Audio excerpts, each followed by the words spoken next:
गणेशाय नमः। ॐ गं गणपतये नमः। हे विघ्नहर्ता हे मंगलमूर्ति।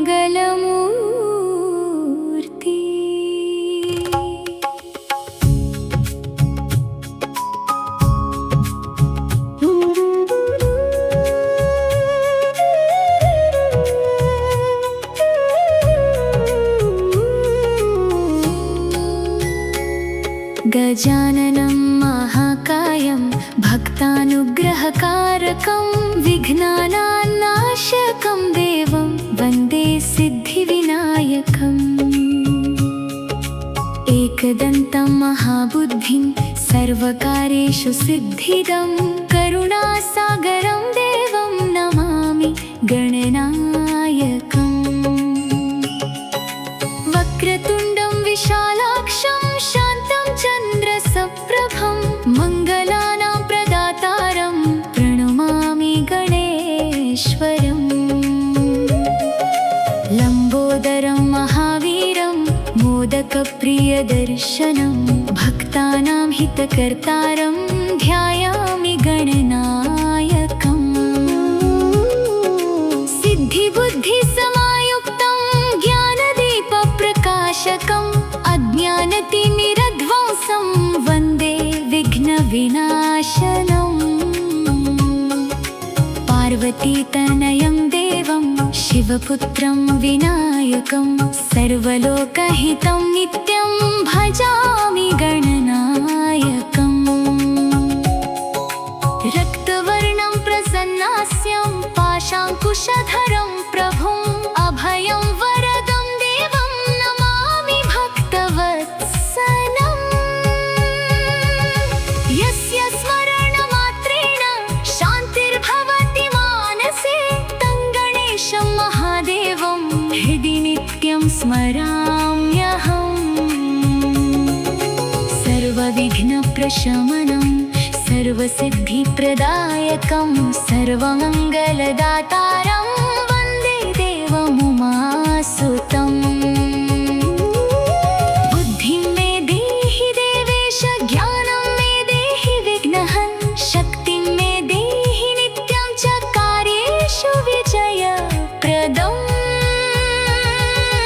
दुःखशोकभयध्वंसिन् आशाभङ्गविनाशक भक्तचित्तप्रसादाय नमस्ते गणनायक। धनधान्यसमृद्धिं च सौभाग्यं सुखमेव च प्रयच्छ मे कृपानाथ गणराज नमोऽस्तु ते। गृहं मे मङ्गलं कुरु मार्गं मे निर्विघ्नं कुरु कर्म मे सफलं देव सर्वदा कृपया प्रभो। विद्यारम्भे विवाहे च यात्रायां शुभकर्मणि त्वत्स्मरणं सदा देव सिद्धिदं मे भवेत् ध्रुवम्। प्रभाते त्वां स्मरे नित्यं सायं त्वां प्रणमाम्यहं हृदये मे सदा तिष्ठ विघ्नराज नमोऽस्तु ते। त्वमेव बुद्धिरूपेण त्वमेव ज्ञानरूपधृक् त्वमेव शक्तिरूपेण पालयास्मान् गणाधिप। भक्त्या यः पठति नित्यं गणेशस्य स्तवं शुभं तस्य कार्याणि सिद्ध्यन्ति विघ्नानि विलयं ययुः। गणेशं गणनाथं च सिद्धिदं विघ्ननाशनं भजामि शरणं नित्यं समे सौख्यं प्रयच्छतु। ॐ गं गणपतये नमः। श्री गणेशाय नमः। श्री गणेशाय नमः। ॐ गं गणपतये नमः।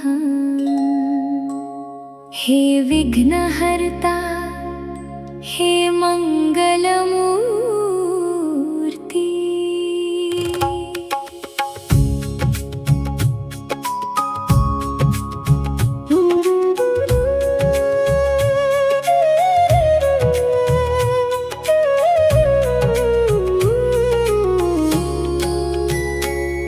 गजाननं महाकायं भक्तानुग्रहकारकं विघ्नानाशकं देवं वन्दे सिद्धिविनायकम्। एकदन्तं महाबुद्धिं सर्वकार्येषु सिद्धिदं करुणासागरं देवं नमामि गणनायकम्। वक्रतुण्डं विशालाक्षं शान्तं चन्द्रसप्रभं मङ्गलानां प्रदातारं प्रणमामि गणेश्वरम्। लम्बोदरं महावीरं मोदकप्रियदर्शनं भक्तानां हितकर्तारं ध्यायामि गणनायकम्। सिद्धिबुद्धिसमायुक्तं ज्ञानदीपप्रकाशकम् अज्ञानतिमिरध्वंसं वन्दे विघ्नविनाशनम्। पार्वतीतनयं देवं शिवपुत्रं विनायकं सर्वलोकहितं नित्यं भजामि गणनायकम्। रक्तवर्णं प्रसन्नास्यं पाशाङ्कुशधरं प्रभुम् अभयं वरदं देवं नमामि भक्तवत्सलम्। यस्य स्मरणमात्रेण शान्तिर्भवति मानसे तं गणेशं महादेवं हृदि नित्यं स्मराम्यहम्। सर्वविघ्नप्रशमनं सर्वसिद्धिप्रदायकं सर्वमङ्गलदातारं वन्दे देवमुमासुतम्। बुद्धिं मे देहि देवेश ज्ञानं मे देहि विघ्नहन् शक्तिं मे देहि नित्यं च कार्येषु विजयप्रदम्। दुःखशोकभयध्वंसिन् आशाभङ्गविनाशक भक्तचित्तप्रसादाय नमस्ते गणनायक। धनधान्यसमृद्धिं च सौभाग्यं सुखमेव च प्रयच्छ मे कृपानाथ गणराज नमोऽस्तु ते। गृहं मे मङ्गलं कुरु मार्गं मे निर्विघ्नं कुरु कर्म मे सफलं देव सर्वदा कृपया प्रभो। विद्यारम्भे विवाहे च यात्रायां शुभकर्मणि त्वत्स्मरणं सदा देव सिद्धिदं मे भवेत् ध्रुवम्। प्रभाते त्वां स्मरे नित्यं सायं त्वां प्रणमाम्यहं हृदये मे सदा तिष्ठ विघ्नराज नमोऽस्तु ते।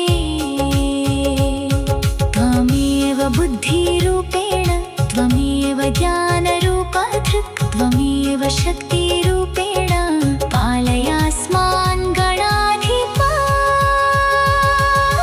भक्त्या यः पठति नित्यं गणेशस्य स्तवं शुभं तस्य कार्याणि सिद्ध्यन्ति विघ्नानि विलयं ययुः। गणेशं गणनाथं च सिद्धिदं विघ्ननाशनं भजामि शरणं नित्यं समे सौख्यं प्रयच्छतु। ॐ गं गणपते नमः श्री गणेशाय नमः। श्री गणेशाय नमः। ॐ गं गणपतये नमः। हे विघ्नहर्ता हे मंगलमूर्ति।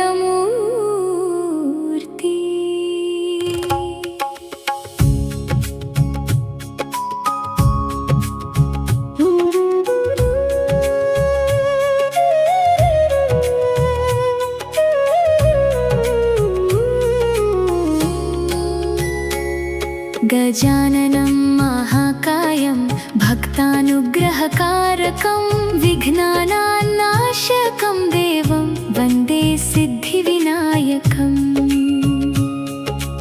एकदन्तं महाबुद्धिं सर्वकार्येषु सिद्धिदं करुणासागरं देवं नमामि गणनायकम् वक्रतुण्डं विशालाक्षं शान्तं चन्द्रसप्रभं मङ्गलानां प्रदातारं प्रणमामि गणेश्वरम् लम्बोदरं महावीरं मोदकप्रियदर्शनं भक्तानां हितकर्तारं ध्यायामि गणनायकम् सिद्धिबुद्धिसमायुक्तं ज्ञानदीपप्रकाशकम् अज्ञानतिमिरध्वंसं वन्दे विघ्नविनाशनम् पार्वतीतनयं देवं शिवपुत्रं विनायकं सर्वलोकहितं नित्यं भजामि गणनायकम् रक्तवर्णं प्रसन्नास्यं पाशाङ्कुशधरं प्रभुम् अभयं वरदं देवं नमामि भक्तवत्सलम् यस्य स्मरणमात्रेण शान्तिर्भवति मानसे तं गणेशं महादेवं हृदि नित्यं स्मराम्यहम् सर्वविघ्नप्रशमनं सर्वसिद्धिप्रदायकं सर्वमङ्गलदातारं वन्दे देवमुमासुतम् बुद्धिं मे देहि देवेश ज्ञानं मे देहि विघ्नहन् शक्तिं मे देहि नित्यं च कार्येषु विजयप्रदम् दुःखशोकभयध्वंसिन् आशाभङ्गविनाशक भक्तचित्तप्रसादाय नमस्ते गणनायक धनधान्यसमृद्धिं च सौभाग्यं सुखमेव च प्रयच्छ मे कृपानाथ गणराज नमोऽस्तु ते गृहं मे मङ्गलं कुरु मार्गं मे निर्विघ्नं कुरु कर्म मे सफलं देव सर्वदा कृपया प्रभो विद्यारम्भे विवाहे च यात्रायां शुभकर्मणि त्वत्स्मरणं सदा देव सिद्धिदं मे भवेत् ध्रुवम् प्रभाते त्वां स्मरे नित्यं सायं त्वां प्रणमाम्यहं हृदये मे सदा तिष्ठ विघ्नराज नमोऽस्तु ते त्वमेव बुद्धिरूपेण त्वमेव ज्ञानरूपधृक् त्वमेव शक्तिरूपेण पालयास्मान् गणाधिप भक्त्या यः पठति नित्यं गणेशस्य स्तवं शुभं तस्य कार्याणि सिद्ध्यन्ति विघ्नानि विलयं ययुः गणेशं गणनाथं च सिद्धिदं विघ्ननाशनं भजामि शरणं नित्यं समे सौख्यं प्रयच्छतु ॐ गं गणपते नमः श्री गणेशाय नमः श्री गणेशाय नमः ॐ गं गणपतये नमः हे विघ्नहर्ता हे मङ्गलमूर्ति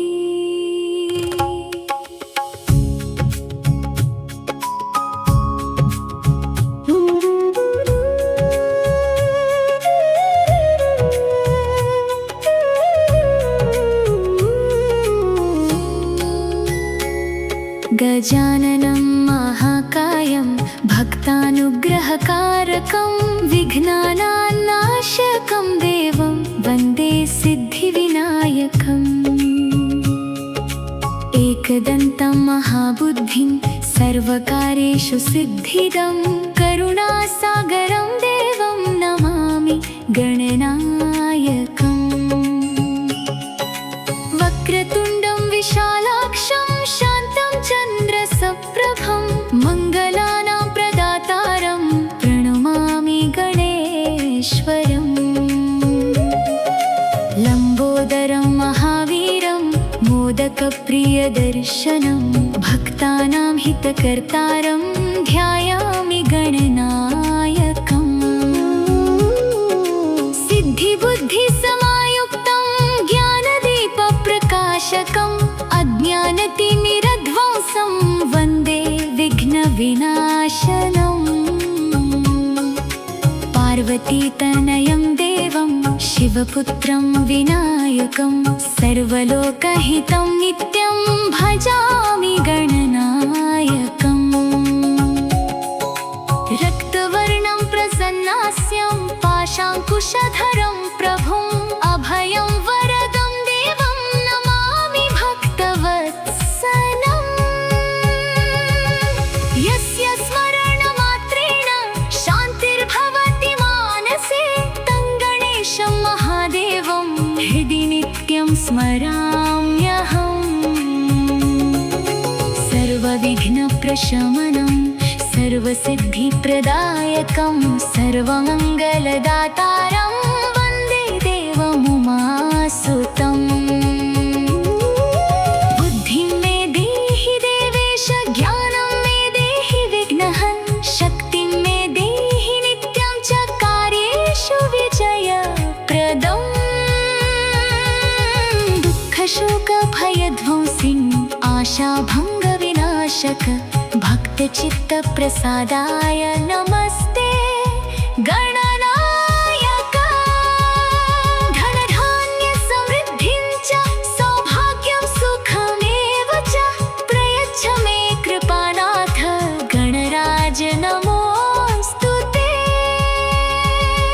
गृहं मे मङ्गलं कुरु मार्गं मे निर्विघ्नं कुरु कर्म मे सफलं देव सर्वदा कृपया प्रभो विद्यारम्भे विवाहे च यात्रायां शुभकर्मणि त्वत्स्मरणं सदा देव सिद्धिदं मे भवेत् ध्रुवम् प्रभाते त्वां स्मरे नित्यं सायं त्वां प्रणमाम्यहं हृदये मे सदा तिष्ठ विघ्नराज नमोऽस्तु ते त्वमेव बुद्धिरूपेण त्वमेव ज्ञानरूपधृक् त्वमेव शक्तिरूपेण पालयास्मान् गणाधिप भक्त्या यः पठति नित्यं गणेशस्य स्तवं शुभं तस्य कार्याणि सिद्ध्यन्ति विघ्नानि विलयं ययुः गणेशं गणनाथं च सिद्धिदं विघ्ननाशनं भजामि शरणं नित्यं समे सौख्यं प्रयच्छतु ॐ गं गणपते नमः श्री गणेशाय नमः श्री गणेशाय नमः ॐ गं गणपतये नमः हे विघ्नहर्ता हे मङ्गलमूर्ति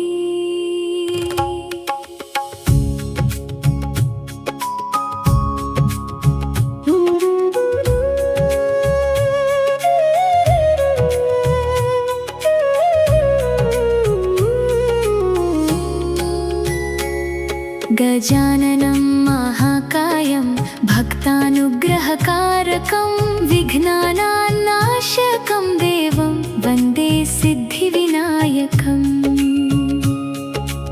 एकदन्तं महाबुद्धिं सर्वकार्येषु सिद्धिदं करुणासागरं देवं नमामि गणनायकम्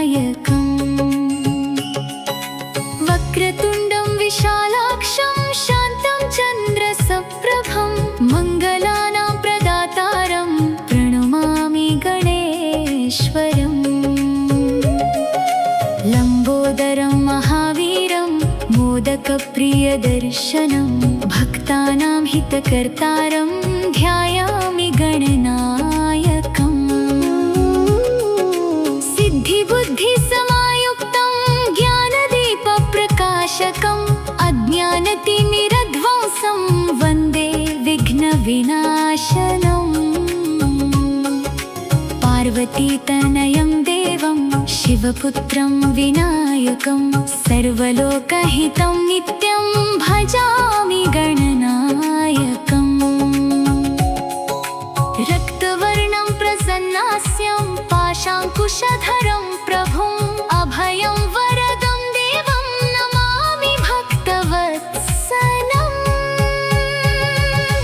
यस्य स्मरणमात्रेण शान्तिर्भवति मानसे तं गणेशं महादेवं हृदि नित्यं स्मराम्यहम् सर्वविघ्नप्रशमनं सर्वसिद्धिप्रदायकं सर्वमङ्गलदातारं वन्दे देवमुमासुतम् बुद्धिं मे देहि देवेश ज्ञानं मे देहि विघ्नहन् शक्तिं मे देहि नित्यं च कार्येषु विजयप्रदम् दुःखशोकभयध्वंसिन् आशाभङ्गविनाशक भक्तचित्तप्रसादाय नमस्ते गणनायक धनधान्यसमृद्धिं च सौभाग्यं सुखमेव च प्रयच्छ मे कृपानाथ गणराज नमोऽस्तु ते गृहं मे मङ्गलं कुरु मार्गं मे निर्विघ्नं कुरु कर्म मे सफलं देव सर्वदा कृपया प्रभो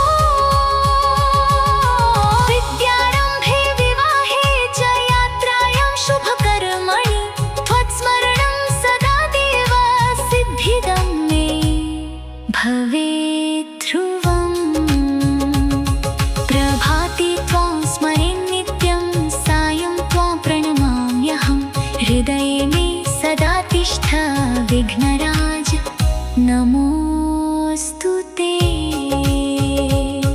त्वमेव बुद्धिरूपेण त्वमेव ज्ञानरूपधृक् त्वमेव शक्तिरूपेण पालयास्मान् गणाधिप भक्त्या यः पठति नित्यं गणेशस्य स्तवं शुभं तस्य कार्याणि सिद्ध्यन्ति विघ्नानि विलयं ययुः गणेशं गणनाथं च सिद्धिदं विघ्ननाशनं भजामि शरणं नित्यं समे सौख्यं प्रयच्छतु ॐ गं गणपते नमः श्री गणेशाय नमः श्री गणेशाय नमः ॐ गं गणपतये नमः हे विघ्नहर्ता हे मङ्गलमूर्ति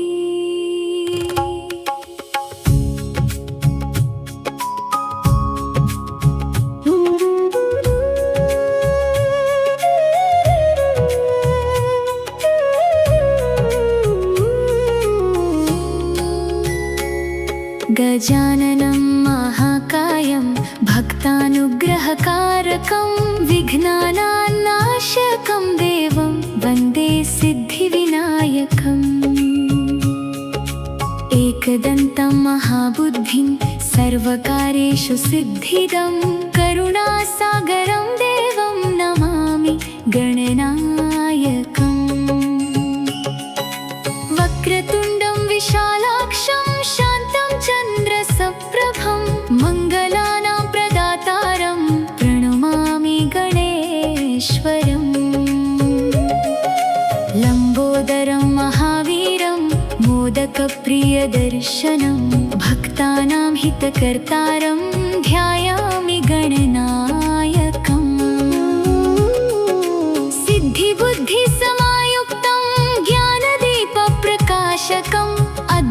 दमयतिमिरध्वंसं वन्दे विघ्नविनाशनम् पार्वतीतनयं देवं शिवपुत्रं विनायकं सर्वलोकहितं नित्यं भजामि गणनायकम् रक्तवर्णं प्रसन्नास्यं पाशाङ्कुशधरं प्रभुम् अभयं वरदं देवं नमामि भक्तवत्सलम् यस्य स्मरणमात्रेण शान्तिर्भवति मानसे तं गणेशं महादेवं हृदि नित्यं स्मराम्यहम् सर्वविघ्नप्रशमनं सर्वसिद्धिप्रदायकं सर्वमङ्गलदातारं वन्दे देवमुमासुतम् बुद्धिं मे देहि देवेश ज्ञानं मे देहि विघ्नहन् शक्तिं मे देहि नित्यं च कार्येषु विजयप्रदम्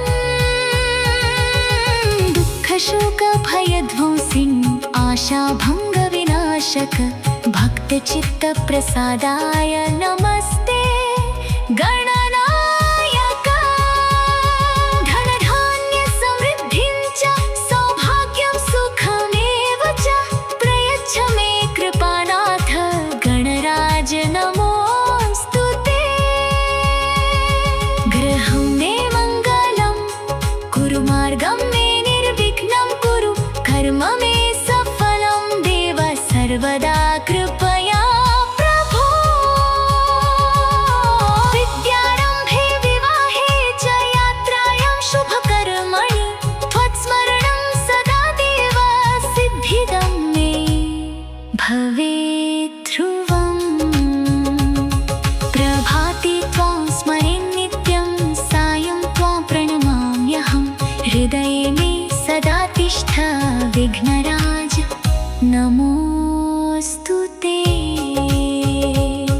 त्वमेव बुद्धिरूपेण त्वमेव ज्ञानरूपधृक् त्वमेव शक्तिरूपेण पालयास्मान् गणाधिप भक्त्या यः पठति नित्यं गणेशस्य स्तवं शुभं तस्य कार्याणि सिद्ध्यन्ति विघ्नानि विलयं ययुः गणेशं गणनाथं च सिद्धिदं विघ्ननाशनं भजामि शरणं नित्यं समे सौख्यं प्रयच्छतु ॐ गं गणपते नमः श्रीगणेशाय नमः।